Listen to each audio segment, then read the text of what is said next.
بسم الله الرحمن الرحيم. الحمد لله الذي أنزل على عبده الكتاب ولم يجعل له عوجا قيما لينذر بأسا شديدا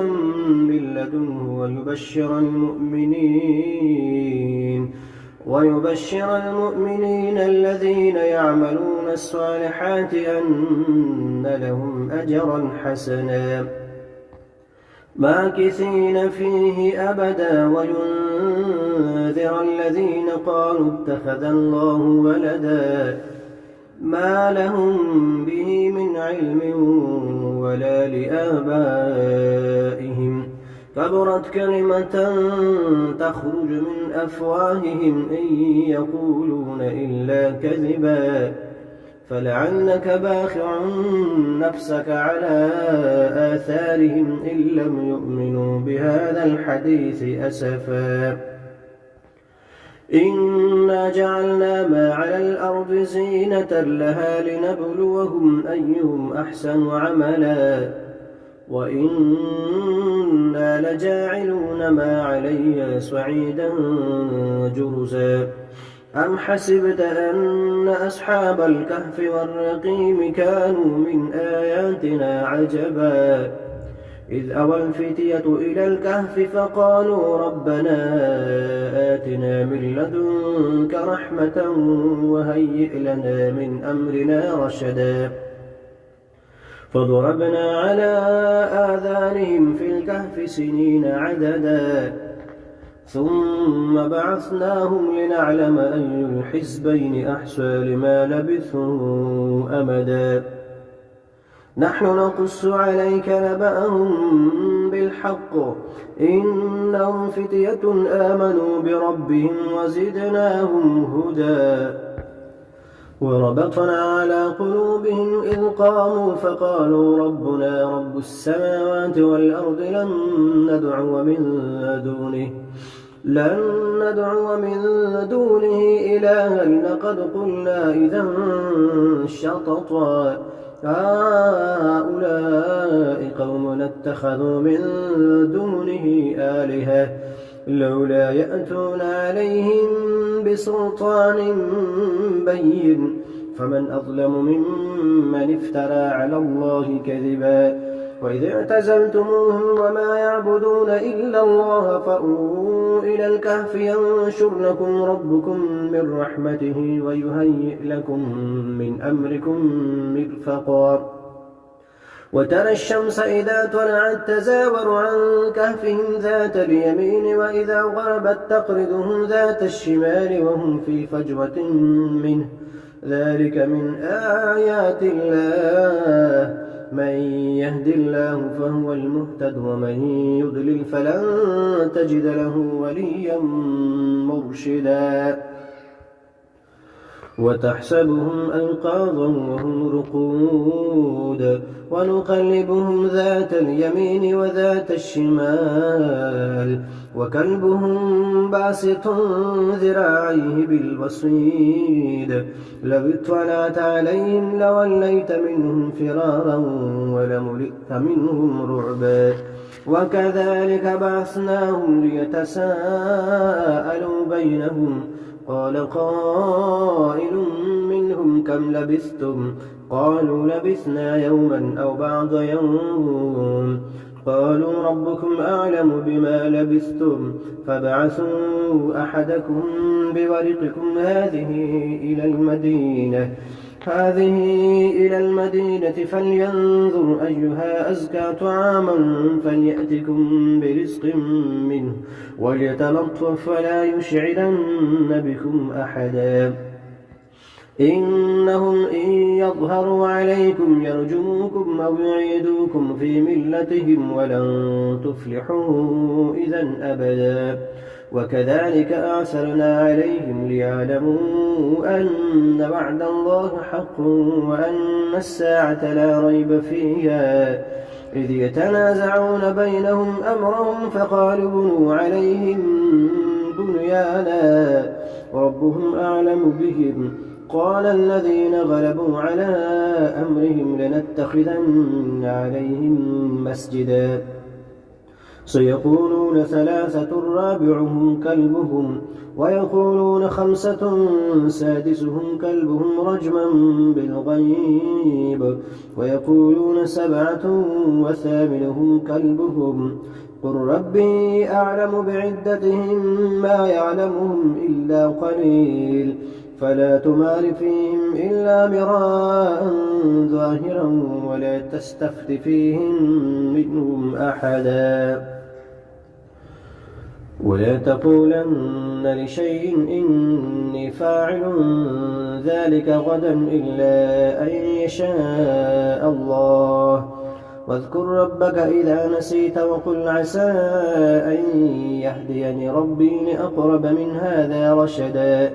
ولبثوا في كهفهم 300 سنين وازدادوا 9 قل الله أعلم بما لبثوا له غيب السماوات والأرض أبصر به وأسمع ما لهم من لدونه من ولي ولا يشرك في حكمه أحدا واتل ما أوحي إليك من كتاب ربك لا مبدل لكلماته ولن تجد من دونه ملتحدا واصبر نفسك مع الذين يدعون ربهم بالغداة والعشي يريدون وجهه ولا تعد عيناك عنهم تريد زينة الحياة الدنيا ولا تطع من أغفلنا قلبه عن ذكرنا واتبع هواه وكان أمره فرطا وقل الحق من ربكم فمن شاء فليؤمن ومن شاء فليكفر إنا أعتدنا للظالمين نارا أحاط بهم سرادقها وإن يستغيثوا يغاثوا بماء كالمهل يشوي الوجوه بئس الشراب وساءت مرتفقا إن الذين آمنوا وعملوا الصالحات إنا لا نضيع أجر من أحسن عملا أولئك لهم جنات عدن تجري من تحتهم الأنهار يحلون فيها من أسابر من ذهب ويلبسون ثيابا خضرا من سندس واستبرق متكئين فيها على الأرائك نعم الثواب وحسنت مرتفقا واضرب لهم مثلا رجلين جعلنا لأحدهما جنتين من أعناب وحففناهما بنخل وجعلنا بينهما زرعا كلتا الجنتين آتت أكلها ولم تظلم منه شيئا وفجرنا خلالهما نهرا وكان له ثمر فقال لصاحبه وهو يحاوره أنا أكثر منك مالا وأعز نفرا ودخل جنته وهو ظالم لنفسه قال ما أظن أن تبيد هذه أبدا وما أظن الساعة قائمة ولئن رددت إلى ربي لأجدن خيرا منها منقلبا قال له صاحبه وهو يحاوره أكفرت بالذي خلقك من تراب ثم من نطفة ثم سواك رجلا لكنه هو الله ربي ولا أشرك بربي أحدا ولولا إذ دخلت جنتك قلت ما شاء الله لا قوة إلا بالله إن ترني أنا أقل منك مالا وولدا فعسى ربي أن يؤتيني خيرا من جنتك ويرسل عليها حسبانا من السماء فتصبح صعيدا زلقا أو يصبح ماؤها غورا فلن تستطيع له طلبا وأحيط بثمره فأصبح يقلب كفيه على ما أنفق فيها وهي خابية على عروشها ويقول يا ليتني لم أشرك بربي أحدا ولم تكن له فئة ينصرونه من دون الله وما كان منتصرا هنالك الولاية لله الحق هو خير ثوابا وخير عقبا واضرب لهم مثل الحياة الدنيا كماء إن أنزلناه من السماء فاختلط به نبات الأرض فأصبح هشيما تذروه الرياح وكان الله على كل شيء مقتدرا المال والبنون زينة الحياة الدنيا والباقيات الصالحات خير عند ربك ثوابا وخير أملا ويوم نسير الجبال وترى الأرض بارزة وحشرناهم فلم نغادر منهم أحدا وعرضوا على ربك صفا لقد جئتمونا كما خلقناكم أول مرة بل زعمتم أن لن نجعل لكم موعدا ووضع الكتاب فترى المجرمين مشفقين مما فيه ويقولون يا ويلتنا ما لهذا الكتاب لا يغادر صغيرة ولا كبيرة إلا أحصاها ووجدوا ما عملوا حاضرا ولا يظلم ربك أحدا وإذ قلنا للملائكة اسجدوا لآدم فسجدوا إلا إبليس كان من الجن ففسق عن أمر ربه أفتتخذونه وذريته أولياء من دوني وهم لكم عدو بئس للظالمين بدلا ما أشهدتم خلق السماوات والأرض ولا خلق أنفسهم وما كنت متخذ المضلين عضدا ويوم يقول نادوا شركائي الذين زعمتم فدعوهم ولم يستجيبوا لهم وجعلنا بينهم موبقا ورأى المجرمون النار فظنوا أنهم مواقعوها ولم يجدوا عنها مصرفا ولقد صرفنا في هذا القرآن للناس من كل مثل وكان الإنسان أكثر شيء جدلا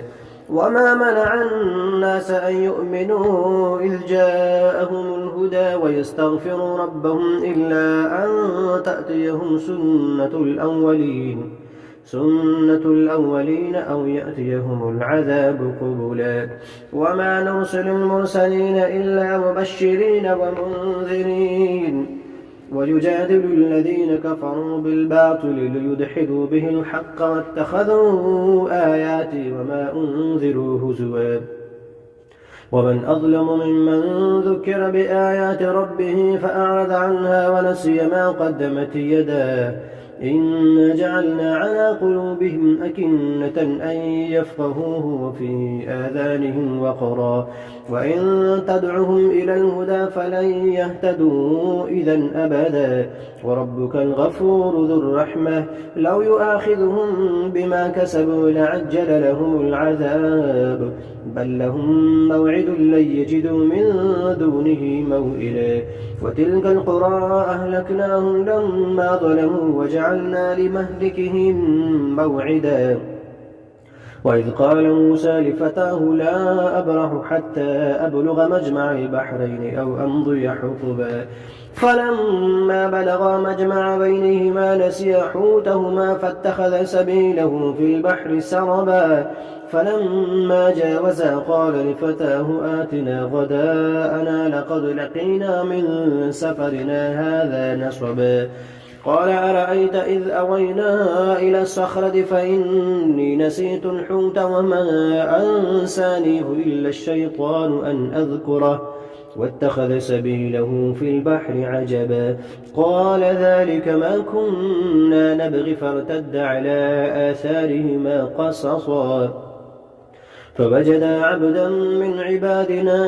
آتيناه رحمة من عندنا وعلمناه من لدنا علما قال له موسى هل أتبعك على أن تعلمني مما علمت رشدا قال إنك لن تستطيع معي صبرا وكيف تصبر على ما لم تحط به خبرا قال ستجدني إن شاء الله صابرا ولا أعصي لك أمرا قال فإن اتبعتني فلا تسألني عن شيء حتى أحدث لك منه ذكرا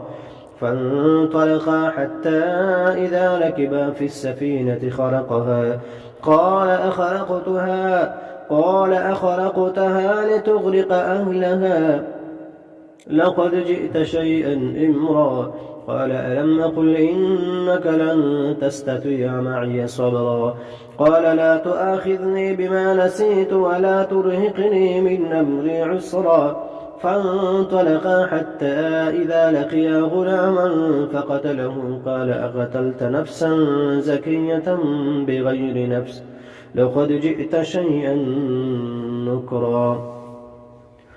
قال ألم نقل لك إنك لن تستطيع معي صبرا قال إن سألتك عن شيء بعدها فلا تصاحبني قد بلغت من لدني عذرا فانطلقا حتى إذا أتيا أهل قرية استطعما أهلها فأبوا أن يضيفوهما فوجدا فيها جدارا يريد أن ينقض فأقامه قال لو شئت لاتخذت عليه أجرا قال هذا فراق بيني وبينك سأنبئك بتأويل ما لم تستطع عليه صبرا أما السفينة فكانت لمساكين يعملون في البحر فأردت أن أعيبها وكان وراءهم ملك يأخذ كل سفينة غصبا وأما الغلام فكان أبواه مؤمنين فخشينا أن يرهقهما طغيانا وكفرا فأردنا أن يبدلهما ربهما خيرا منه زكاة وأقرب رحما وأما الجدار فكان لغلامين يتيمين في المدينة وكان تحته كنز لهما وكان أبوهما صالحا فأراد ربك أن يبلغا أشدهما ويستخرجا كنزهما رحمة من ربك وما فعلته عن أمري ذلك تأويل ما لم تستطع عليه صبرا ويسألونك عن ذي القرنين قل سأتلو عليكم منه ذكرا إنا مكنا له في الأرض وآتيناه من كل شيء سببا فأتبع سببا حتى إذا بلغ مغرب الشمس وجدها تغرب في عين حمئة ووجد عندها قوما قلنا يا ذا القرنين إما أن تعذب وإما أن تتخذ فيهم حسنا قال أما من ظلم فسوف نعذبه ثم يرد إلى ربه فيعذبه عذابا نكرا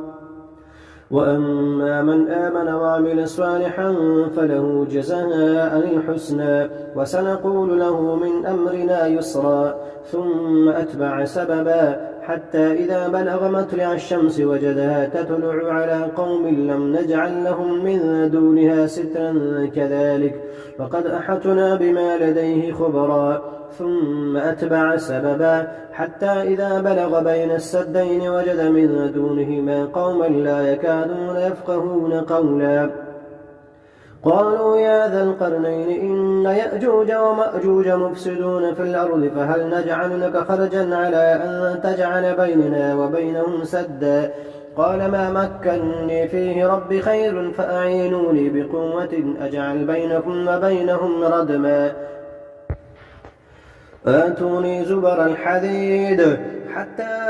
إذا ساوى بين الصدفين قال انفخوا حتى إذا جعله نارا قال آتوني أفرغ عليه قطرا فما استطاعوا أن يظهروه وما استطاعوا له نقبا قال هذا رحمة من ربي فإذا جاء وعد ربي جعله دكاء وكان وعد ربي حقا وتركنا بعضهم يومئذ يموج في بعض ونفخ في السور فجمعناهم جمعا وعرضنا جهنم يومئذ للكافرين عرضا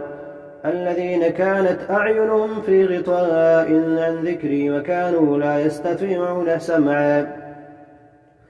أفحسب الذين كفروا أن يتخذوا عبادي من دوني أولياء إنا أعتدنا للكافرين نزلا قل هل ننبئكم بالأخسرين أعمالا الذين ضل سعيهم في الحياة الدنيا وهم يحسبون أنهم يحسنون صنعا أولئك الذين كفروا بآيات ربهم ولقائه فحبطت أعمالهم فلا نقيم لهم يوم القيامة وزنا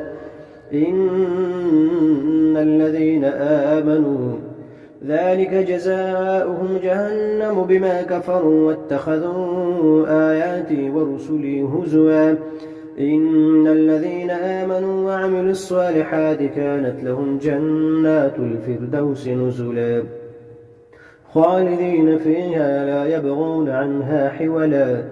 قل لو كان البحر مدادا لكلمات ربي لنفد البحر قبل أن تنفد كلمات ربي ولو جئنا بمثله مددا قل إنما أنا بشر مثلكم يوحى إلي أنما إلهكم إله واحد فمن كان يرجو لقاء ربه فليعمل عملا صالحا ولا يشرك بعبادة ربه أحدا.